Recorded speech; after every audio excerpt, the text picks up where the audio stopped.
Halo guys, jumpa lagi di channel Pajak Smart. Ya, oke. Hari ini kita akan bahas lagi mengenai PPS, tapi gue kembali lagi mau disclaimer dahulu ya guys, bahwa semua video yang gue bikin di video ini, maupun di semua isi Pajak Smart ini adalah pendapat pribadi gue 100% guys. Ya, ini bukanlah kajian akademis sama sekali. Ini tidak dapat dibuktikan kebenarannya guys. Ya, walaupun gue seorang konsultan pajak yang resmi gitu ya, tapi seluruh isi dari video ini maupun channel Pajak Smart gue ini bukanlah saran profesional konsultan pajak, guys. Ya, ini hanyalah istilahnya ngobrol-ngobrol warung kopi aja, orang-orang santai ngobrol gitu, guys ya, untuk teman-teman gitu. Jadi, semua isi video ini buat teman-teman semua tidak bisa dan tidak boleh Anda jadikan sebagai pedoman bagi Anda untuk melaksanakan kewajiban perpajakan Anda, gitu, guys ya. Semoga bisa paham ya, guys ya. Nah, buat teman-teman yang mau bertanya untuk mengenai PPS, sekarang sudah ada kering PPS, ya guys. Dulu ada kering pajak kan, 1, 500, 200 ya, yang sekarang udah nggak tahu kemana gitu. Sekarang ada kering PPS, tapi ini bercanda, ini istilah saya saja ya. Kering PPS, 1, 500, 008. Oke guys, ingat, James Bond 007 ini 008, jadi ini lebih tinggi daripada James Bond ya. 1.500, 008, itu guys. Anda silakan telepon di jam 8 sampai jam 4 sore setiap hari Senin sampai Jumat. Silakan ditanya semua tentang PPS. Boleh juga di WA, di WhatsApp 0811-5615-008. Gitu guys ya. Saya ulang nih, 1-500-008 atau WA 0811-5615-008 ya. Buat teman-teman yang masih bingung tentang PPS, silakan ditanyakan ya. Daripada lu baca PMK 187 halaman, ya silakan kalau bingung langsung tanya ke kering PPS. Ya, kita berterima kasih kepada DJP yang sudah membuka kering PPS buat kita semua ya, supaya nggak simpang siur lagi beritanya ya. Sampai hari ini berita masih banyak simpang siur guys. Jadi saran gue buat teman-teman, nggak usah terburu-buru untuk melaporkan PPS Anda. Nggak usah nafsuan, santai ya. Ada waktu 6 bulan. Anda pelajari lagi PMK-nya, pelajari undang-undangnya, tanya konsultan pajak Anda, tanya AR Anda, tanya ke kering PPS. Ya, kalau Anda sudah firm, sudah pasti, sudah sesuai dengan peraturan, barulah Anda laporkan, gitu guys. Ya, santai saja guys, ada 6 bulan waktunya. Ya. Kecuali buat teman-teman yang ada SP2DK, ya mungkin lu mau menggugurkan SP2DK-nya, ya silakan dilaporkan PPS, mungkin secara formalitas, atau mungkin salah satu dari harta Anda mau dilaporkan, silakan saja. Gitu guys, supaya SP2DK bisa gugur. Gitu ya.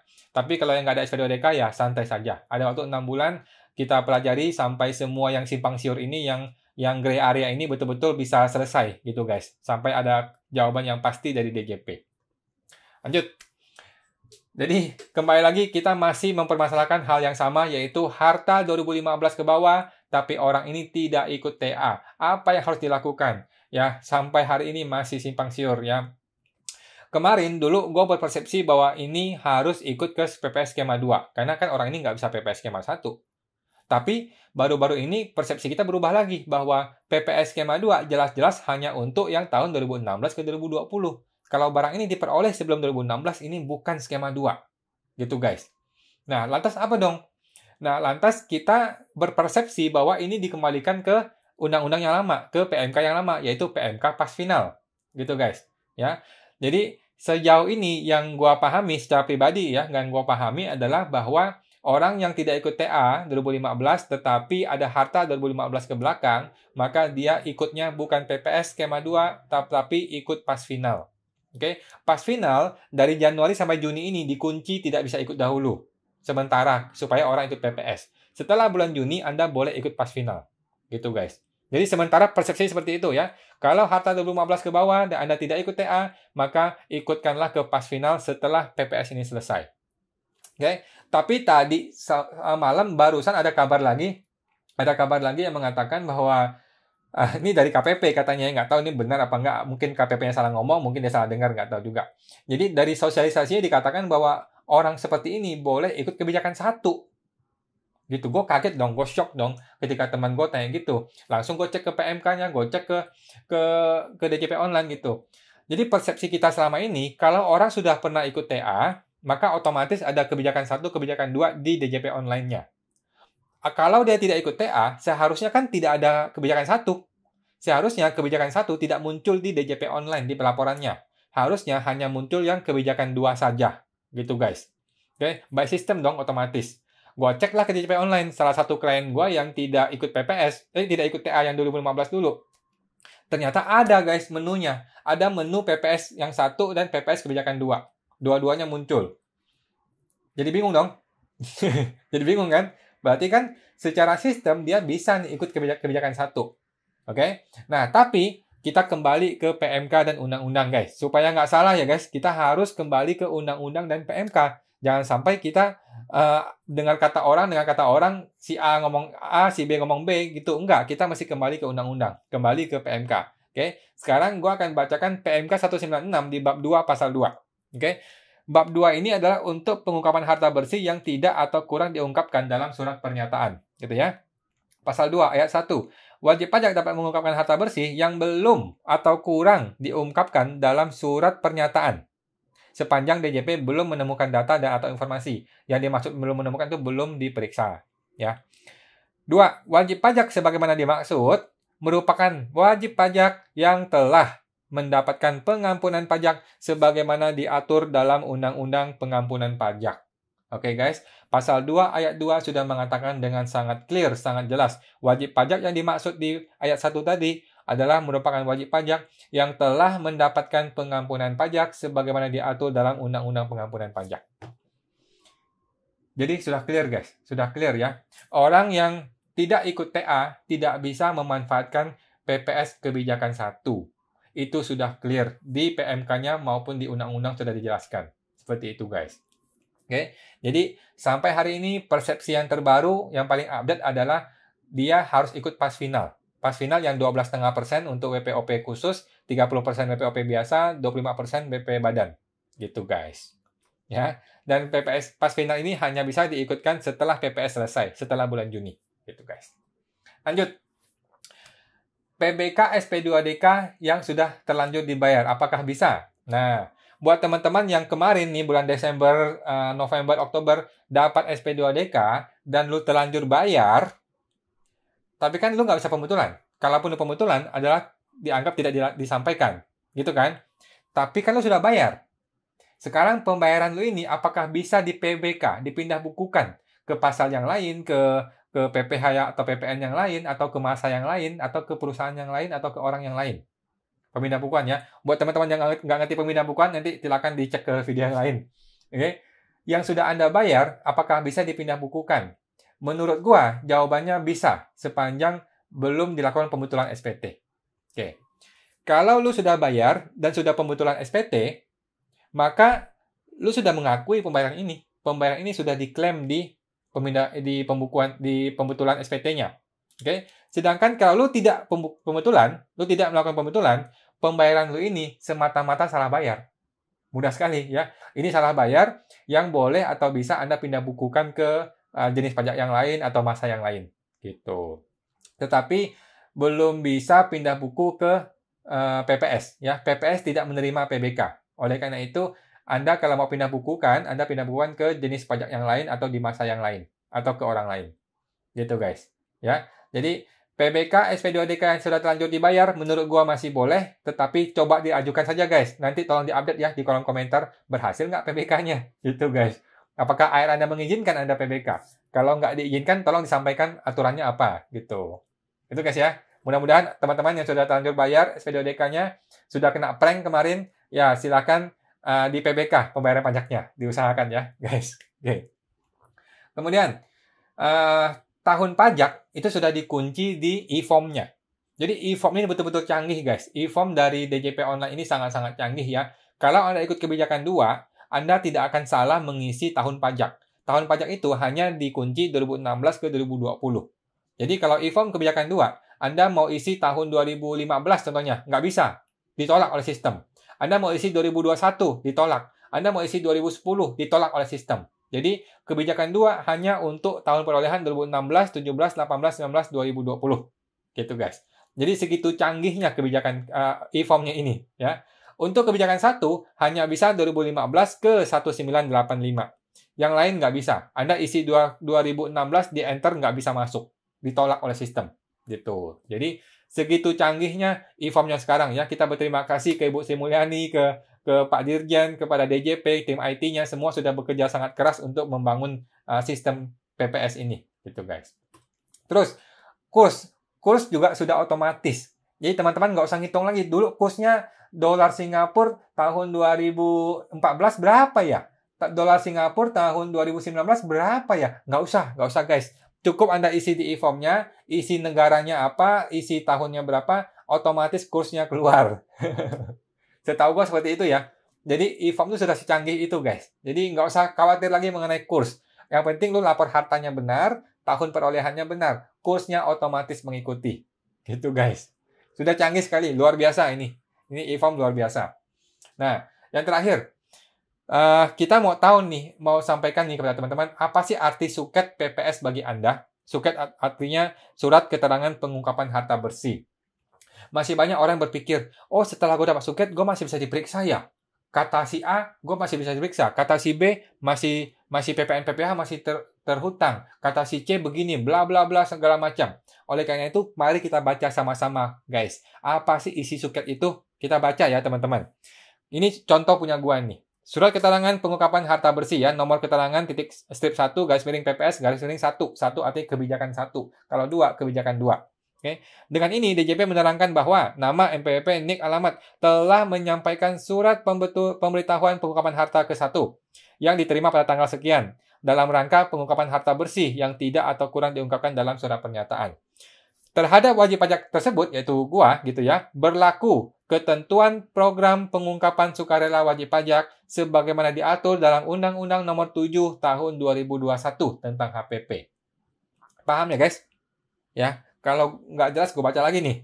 Terhadap wajib pajak berlaku ketentuan PPS, ya, PPS dalam Undang-Undang Nomor 7. Oke, paham ya guys? Jadi di hari Anda mendapatkan PPS, maka Anda sudah dilindungi oleh Undang-Undang Nomor 7 Tahun 2021. Gitu ya guys. Anda sudah dilindungi sekaligus dikekang oleh undang-undang ini. Anda nggak bisa lagi keluar dari undang-undang ini. Dan kita semua tidak bisa lagi keluar dari undang-undang ini sejak Anda mendapatkan PPS Anda, suket PPS Anda. Kecuali lu batalkan suketnya, boleh, silakan, ya, gitu. Oke. Terus ada orang bertanya, oh suket gue kan bisa dibatalkan dong? Oh tidak, memang di PMK dikatakan suket itu bisa dibatalkan dalam hal berbagai hal macam-macam, tapi tidak semudah itu guys, tidak semudah itu ya. Kecuali lu betul-betul ngaco gitu loh, lu lapor deposito gitu. Senilai sekian, begitu dicek ke bank depositonya nggak ada, kan salah lu lapornya gitu kan. Tapi kalau Anda lapornya ada 10 biji, 2-nya itu error, yang paling disuruh pembetulan, disuruh konfirmasi gitu ya, nggak akan sampai jadi batal gitu ya. Supaya apa? Supaya ada kepastian hukum gitu guys. Nggak boleh nih sekarang suket terbit terus bulan depan batal, nggak boleh begitu. Ya itu ketidakpastian hukum namanya, itu nggak boleh ya. Jadi ini pasti. Di hari Anda dapatkan suket, maka Anda sudah dilindungi oleh undang-undang. Oke, Undang-Undang Nomor 7 Tahun 2021. Sekarang pertanyaannya, apa yang dilindungi? Apa yang dilindungi? Oke, sekarang gua akan bacakan nih. Ya. Gua akan bacakan Undang-Undang Nomor 7 Tahun 2021 di bab 5 di bagian PPS ya, pasal 11. Guys, kita baca ya, pasal 11 di Undang-Undang HPP. Terhadap wajib pajak orang pribadi yang telah memperoleh surat keterangan, ya, memperoleh surat keterangan PPS, ada 3 hal yang akan dia berlaku bagi orang ini. 1, tidak diterbitkan ketetapan pajak. Artinya tidak diterbitkan SKP, tidak terjadi pemeriksaan, tidak ada SP2DK. Gitu guys ya. Atas apa? Atas kewajiban pajaknya untuk tahun 2016, 17, 18, 19, 2020. Ya, 5 tahun. Tidak akan diterbitkan surat ketetapan pajak alias tidak akan terjadi pemeriksaan untuk 5 tahun tersebut. Ya, kecuali ditemukan data dan atau informasi lain mengenai harta sebagaimana dimaksud dalam pasal 8 ayat 1 yang masih belum atau kurang diungkapkan. Jadi lu udah dikasih madu sama negara gitu ya, lu minum madunya tapi lu masih sembunyikan harta, itu cilaka guys. Itu salah sendiri ya. Itu namanya lu bangsat gitu loh. Oke. Lu sudah diampuni. Bayangkan guys, mungkin teman-teman yang bukan orang pajak tuh biasa aja, nggak diperiksa tuh apa sih gitu. Bagi kita orang pajak, kita paham ini tuh seperti surga guys. Lu tuh dapat surga gitu loh. Nggak diperiksa untuk 5 tahun ke belakang. Ini seperti surga, betul-betul surga. Ini pengampunan pajak gitu guys. Anda diampuni selama 5 tahun. Sepanjang lu lapornya benar. Ya, jangan lu laporin salah gitu loh. Jangan lu sembunyikan lagi yang masih ada harta disembunyikan, itu salah sendiri. Gitu guys. Ya. Jadi ada 3 manfaat. Manfaat pertama adalah tidak terbit SKP, tidak terjadi pemeriksaan 2016 sampai 2020. Itu form, itu perintah undang-undang guys, bukan gue yang ngomong ya, perintah undang-undang. Yang B, kewajiban perpajakan sebagaimana dimaksudnya tadi, kan tadi dibilang tidak diterbitkan SKP. Nah, kewajiban perpajakan apa yang dimaksud? Ya, pertama, PPh orang pribadi, pajak penghasilan orang pribadi. Yang kedua, pajak penghasilan atas pemotongan dan pemungutan, ya, PPh Petput. Yang ketiga, PPN. Jadi PPh, PPh Petput, PPN semuanya tidak akan diterbitkan SKP lagi. Lu kebayang guys? Buat teman-teman yang nggak ngerti pajak mungkin biasa aja gitu, tapi kita orang pajak paham. Lu bayangkan, Anda punya omset penjualan mungkin puluhan miliar, mungkin 20-30 miliar, mungkin 100 miliar. Lu lapor di pajak berapa? Cuman 3M, cuman 4M. Berapa banyak potensi PPh dan PPN yang ada di situ selama 5 tahun ke belakang, lu nggak usah bayar. Lu masih komplain 14% mahal. Gitu guys. Ya, bayangkan guys, semua omset penjualan Anda yang harusnya lu bayar PPN sekian persen, lu bayar PPh sekian persen, nggak usah bayar lagi. Selama 5 tahun ke belakang, nggak usah bayar konsultan pajak lagi, nggak usah bayar pajak PPh, PPN. Cukup lu laporkan harta lu dengan benar, bayar 14%. Ini murah, guys. Ini adalah kebijakan yang paling murah yang bisa Anda lakukan. Gitu loh. Oke. Jadi Ibu Sri Mulyani, negara ini sudah memberikan fasilitas yang paling baik, paling murah, paling baik, paling efisien buat Anda. Dan Anda harus manfaatkan, gitu guys. Ya, jangan sampai ada lagi yang nggak lu laporkan. Ini tuh Anda dikasih angin surga gitu loh. Anda dikasih sebuah fasilitas yang dalam 5 tahun terakhir tuh lu nggak pernah dapatkan lagi gitu. Dan ke depan gue rasa nggak ada lagi. Kenapa? Karena data pajak sudah lengkap, nggak perlu pakai PPS lagi. Langsung dia tembak sekian, kalau ketemu data langsung tembak suruh bayar, selesai. Gitu. Oke. Jadi yang pertama tidak SKP, yang kedua SKP atas apa? PPh orang pribadi, PPh Petput, dan PPN. Tidak diterbitkan lagi SKP. Yang ketiga, manfaat yang ketiga, kalau Anda sudah dapat suket adalah data dan informasi yang bersumber dari surat pemberitahuan pengungkapan harta dan lampirannya yang diadministrasikan oleh Kementerian Keuangan atau pihak lain yang berkaitan dengan pelaksanaan undang-undang ini, ya, tidak dapat dijadikan sebagai dasar penyelidikan, penyidikan, dan atau penuntutan pidana terhadap wajib pajak. Guys, kapan terakhir kalinya kita dapat pengampunan seperti ini? Nggak pernah. Ya mungkin TA dulu gitu ya, tapi ini sesuatu yang nggak akan pernah terjadi gitu. Kayaknya mimpi yang jadi kenyataan gitu guys. Lu pernah berbuat salah, sekarang lu ungkapkan harta, kesalahan lu nggak dianggap lagi gitu loh, nggak diproses lagi. Bahkan untuk pidana, bahkan untuk kasus yang pidana, nggak dikenain lagi pidananya gitu guys. Ya, jadi ini adalah sebuah kesempatan yang sangat baik. Hanya ada 6 bulan guys, jangan sampai ada kelewatan. Tapi nggak usah buru-buru juga ya, santai aja. Gitu guys ya. Jadi untuk teman-teman yang sudah dapat suket, Anda nggak usah khawatir lagi, nggak usah bingung lagi. Pokoknya begitu Anda dapat suket, Anda dilindungi oleh Undang-Undang Nomor 7 Tahun 2021. Ya, apa itu? Anda dilindungi bahwa harta yang Anda laporkan ini tidak akan jadi masalah pidana. Harta yang Anda laporkan ini tidak akan diterbitkan SKP untuk tahun 2016 sampai 2020, alias tidak akan jadi pemeriksaan. Oke, tidak akan diperiksa apa? PPh-nya, PPh Petput, dan PPN-nya. Tidak akan terjadi masalah lagi untuk hal-hal tersebut. Gitu. Kecuali ditemukan ada harta yang masih lu sembunyikan. Itu salah sendiri. Gitu guys ya. Gitu guys. Nah, untuk hari ini itu aja guys. Update-nya ya. Semoga berita yang simpang siur masih bisa kita luruskan lagi ya. Mudah-mudahan 1-2 minggu lagi kita sudah firm apa yang mesti kita lakukan untuk PPS ini. Untuk saat ini gua rasa masih wait and see. Para KPP juga masih pusing, masih simpang siur. Mereka juga masih banyak yang bingung ya. Jadi teman-teman santai aja, ada waktu 6 bulan. Pelan-pelan kita cari informasinya sampai betul-betul firm, betul-betul yakin. Barulah kita ikut PPS. Gitu guys ya. Dan buat teman-teman, manfaatkanlah PPS ini. Jangan sampai Anda kelewatan PPS ini. Kecuali lu betul-betul yakin bahwa SPT lu sudah benar, baik, dan sesuai apa adanya. Itu boleh. Gitu. Dan ke depan, nah pesan gue selalu sama ya. Bagaimana cara kita mengapresiasi Bu Sri Mulyani? Bagaimana cara kita mengapresiasi DJP yang sudah memberikan kesempatan PPS ini kepada kita semua?